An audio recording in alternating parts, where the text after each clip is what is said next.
Okay, let's get into this one right here. Well, you can't have Caitlin Clark without Angel Reese, right? Caitlin Clark just is not able to carry the WNBA, folks.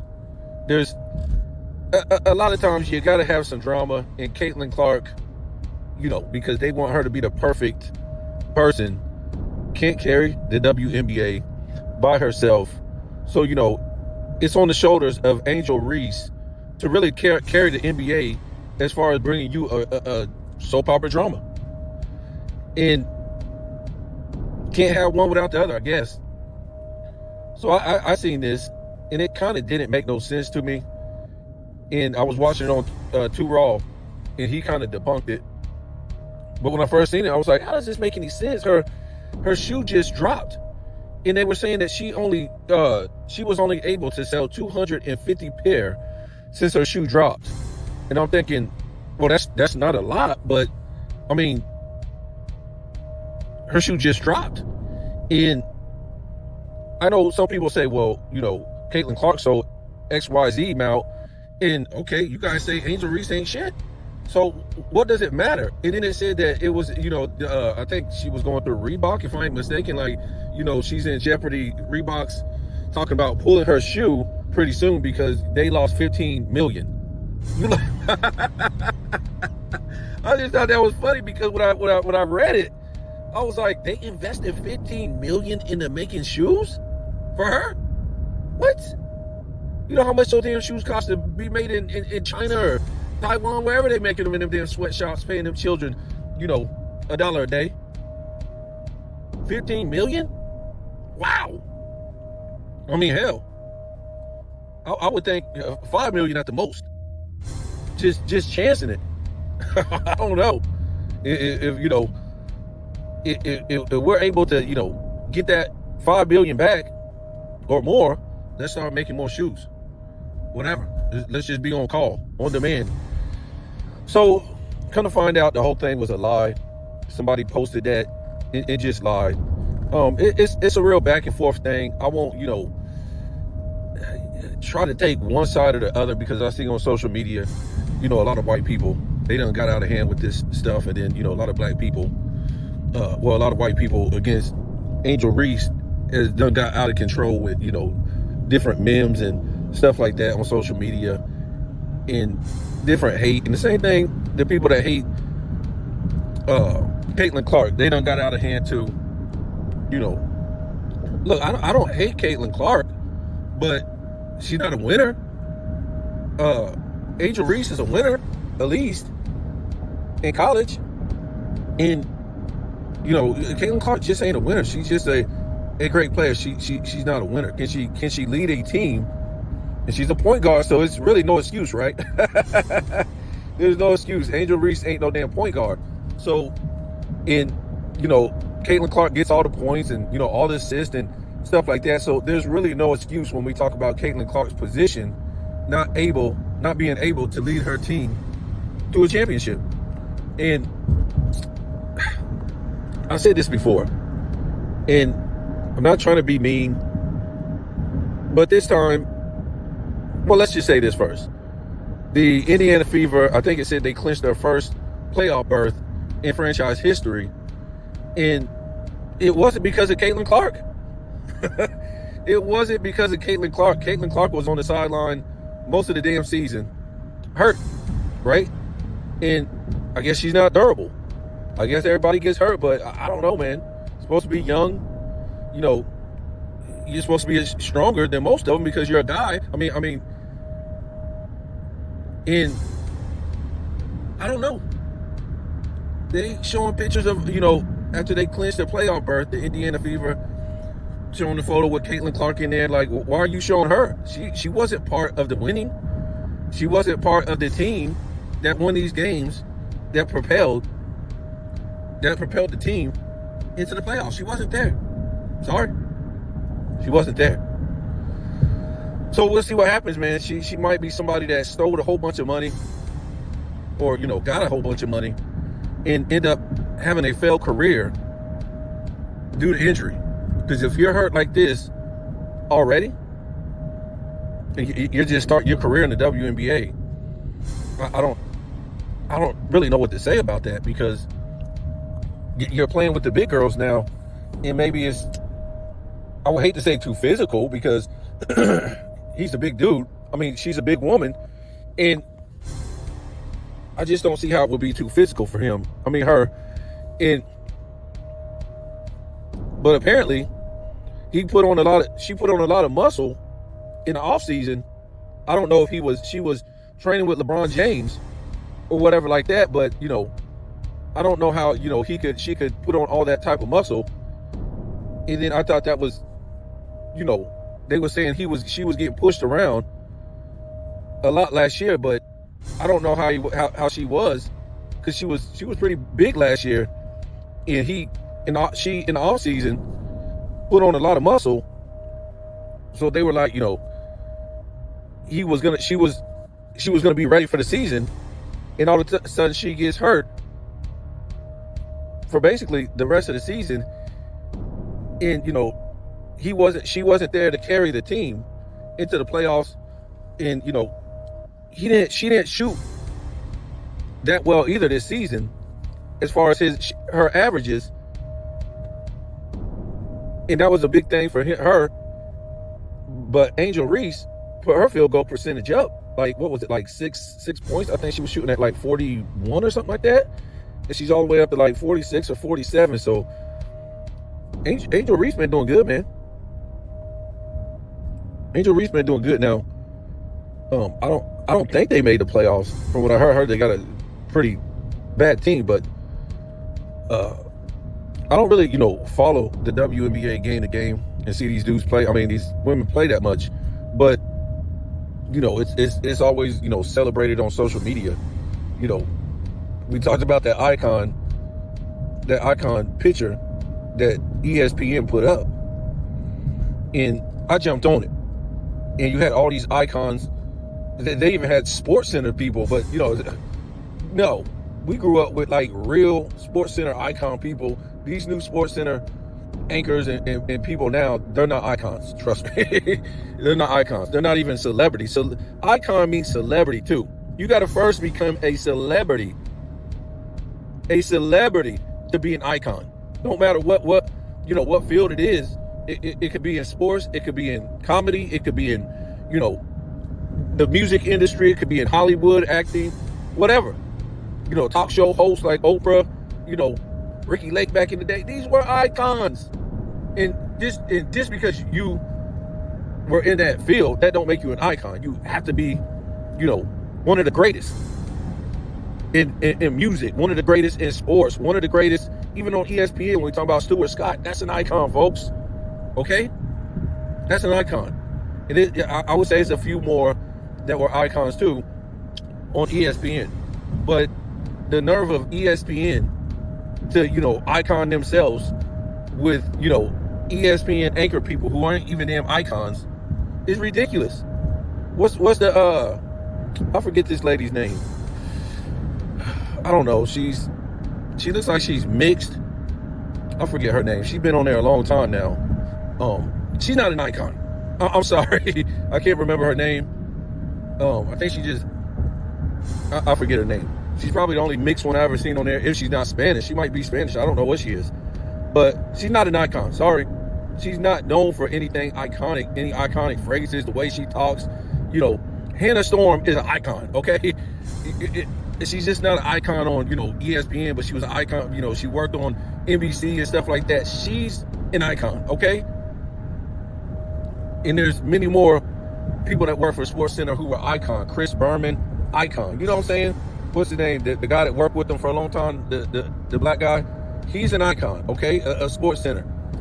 And it's just like that, man. Don't give me some people that work for ESPN for a long time just because they work for ESPN for a long time.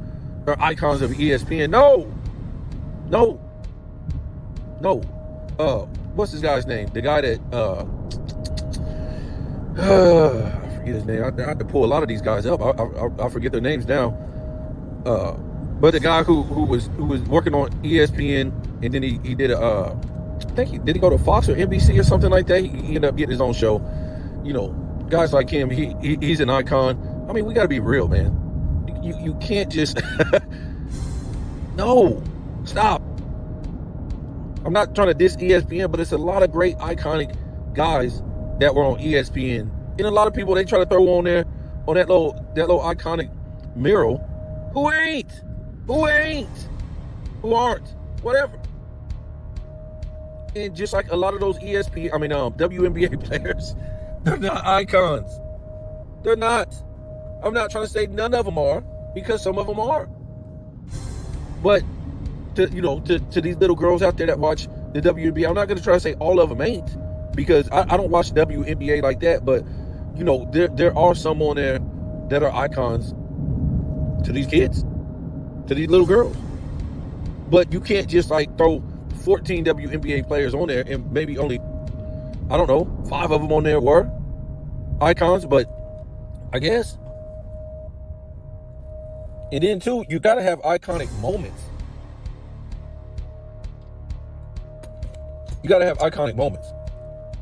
And it kind of seemed weird to me. It was almost like they was painting a picture of, mostly these people in the 2020s. But they had the nerve to put LeBron James in there. And I'm like, I guess this guy is like, it doesn't stop. You see this Nike ad, right?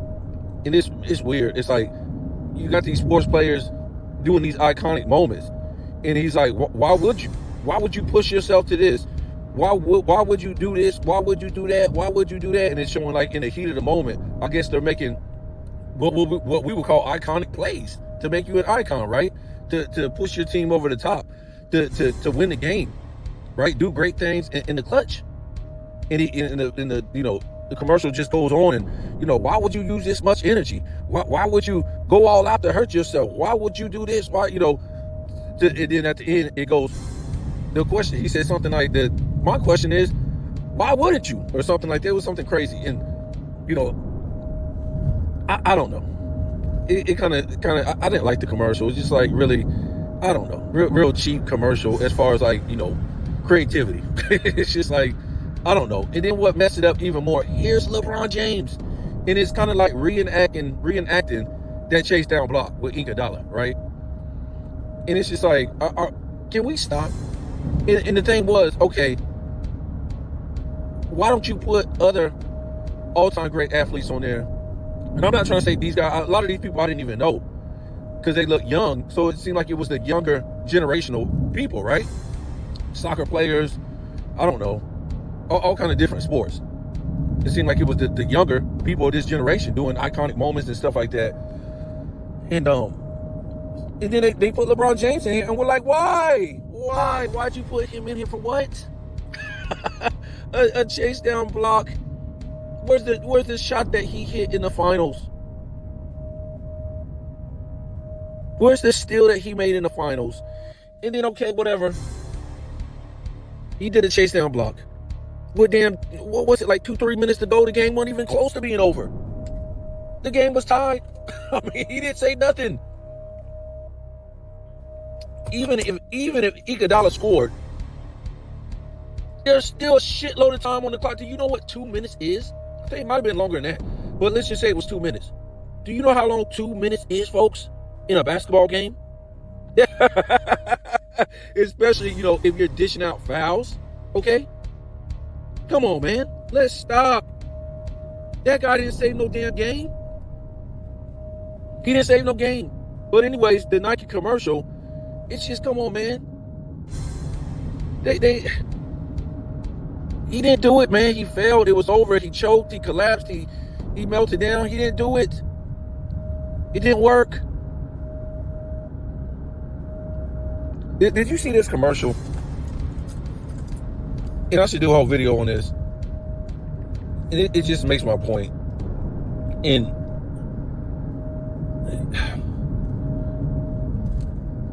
I think they're bringing out the guys for NBC, who's going to be the analyst for NBC. I forget who the hell it was, really. A lot of these guys that used to play in the league,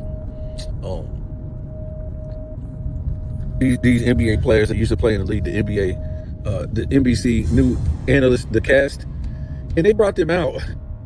And I think you got 3 of the OKC players sitting on the sideline while these NBA players are coming out. And it was just funny to me because these guys came out, right? It was almost like a start lineup type of thing. So they were calling these analysts out to the court, and the OKC guys were just standing by, basically the starters of OKC, right, with SGA and them. And so Reggie Miller came out, Grant Hill came out, Vince Carter came out, Carmelo Anthony came out. Who else? I think Tracy McGrady, Crawford. And that's it. Even though they say it's going to be more guys, it's going to be on the panel. They're saying Jamal Crawford's going to be on there, Brad Daugherty, Derek Fisher, Austin Rivers. Oh God, Brian Scalabrine.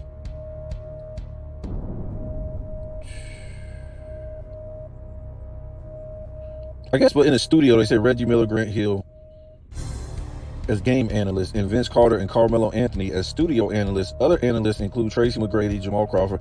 But anyways, these are the guys that really came out. It was Reggie Miller, Grant Hill,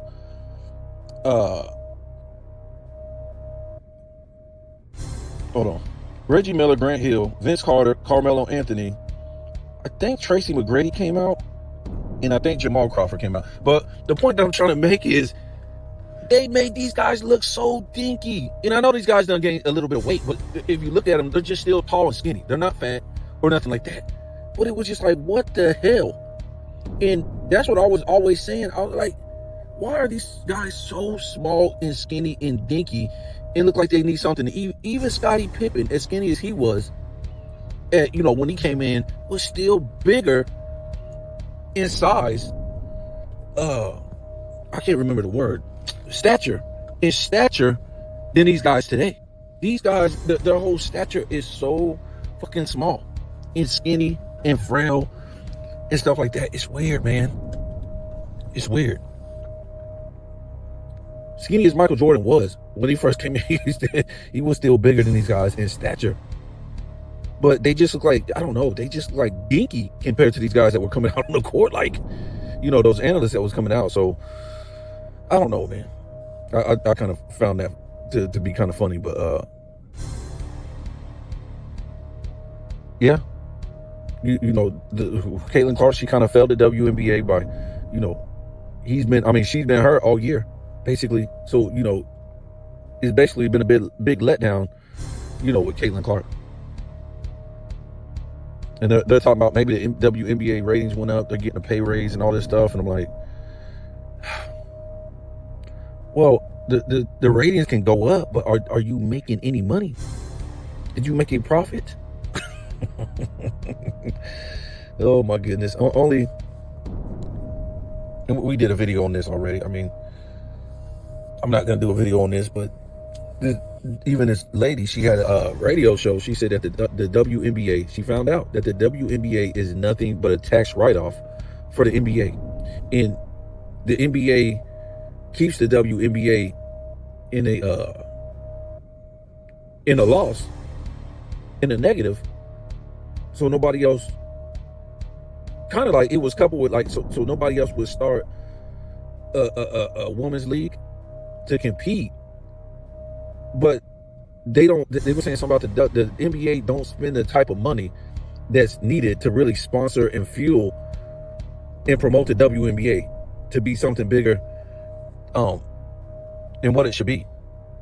Even women's soccer is more popular than the WNBA because it's promoted better. But her overall case was, and she had proof that they're just using the NBA uses the WNBA for a tax write-off every year. Yep. And I was saying that. I had no proof of that, but I'm just saying, why would they keep paying these people?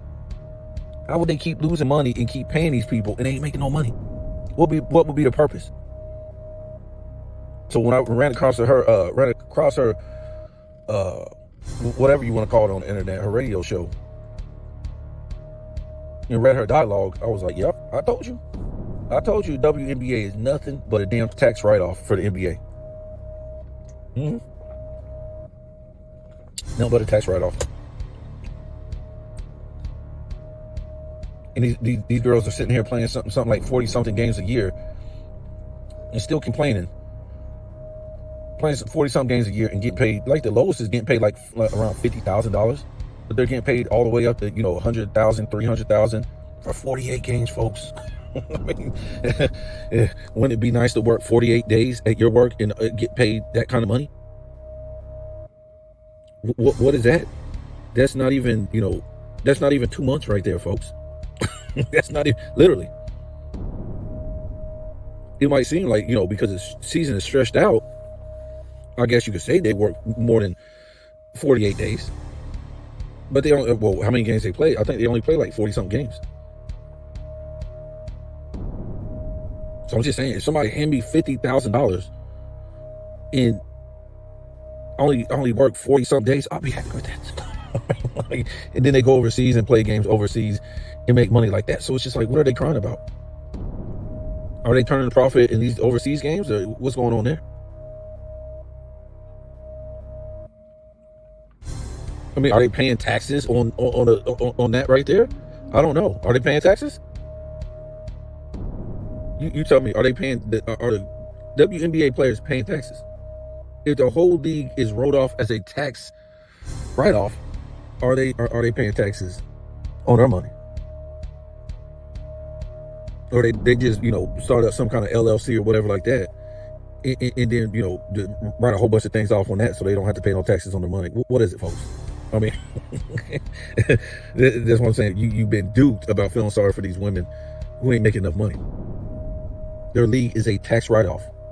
I'm surprised no channel has said nothing about that.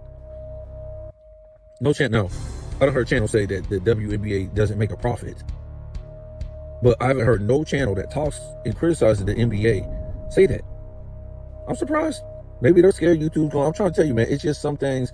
A lot of these dudes will come with the facts about stuff. They'll hit you up with a whole bunch of stuff, even better than me. You know what I'm saying? I ain't trying to say I'm the best, YouTuber, even one of the closest guys or whatever like that, as far as bringing a lot of, detailed information, but at the same time, what is that? Some of these guys are supposed to, they're supposed to have editors. They're supposed to have all kind of, guys behind them, bringing all these facts as far as sports. But at the same hand, how come nobody's never said nothing about this? That the WNBA is a write-off. And that these girls might not even be paying no taxes. I'm not trying to say they're not. But I'm just saying, they're playing 40-something games, if I'm mistaken, to make that kind of money. 50,000, 60,000, 80,000, 100,000, 200,000, depends on, your status of a player, you know what I'm saying? Let's see how many games they play. We'll look this up right now. I thought it was 40-something. How many WNBA games this season? So 44. Wow. 44 without the playoffs. And I'm sure they get some type of incentive if they play in the playoffs. Because I think that all sports leagues do that. Yeah. So that's all I'm gonna say about that. It's a joke, folks. You got people feeling sorry for a whole bunch of WNBA players that don't even turn a profit in their league.